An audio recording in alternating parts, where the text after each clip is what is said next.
Kente eye ntoma efe. Kente jini hu di se ne ho ofe. Enu nti utumi fra kente ediko occasion bia ope. Bonwire ena yanyu ni kente metre AsantemanWeb ha.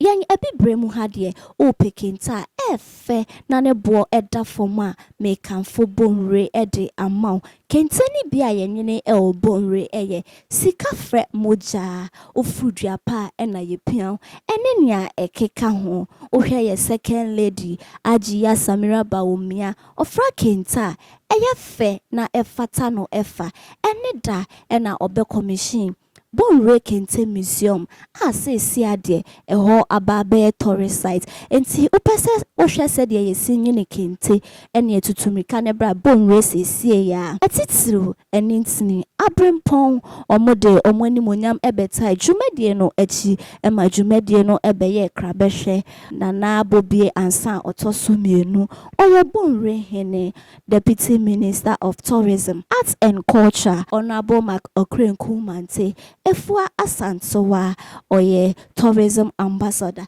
CEO Ghana Tourism Authority, Akwesi Ajiman, Ahema Nana Ejakuma Difia Otosu Mienu, Oye AsantemanWeb, Operative Union of Ghana, Miss Alisa Asamwa, Ejisu Queen Mother, Nana Ya Santoa Otosu Mienu, Agogo Hema, Nana Afra Kumasi Wakusi Adum Otosu Mienu, and Regional Minister Edema AsantemanWeb, Honorable Simon Osei Mensa. Make sure say obe subscribe to your YouTube channel, Park TV GH.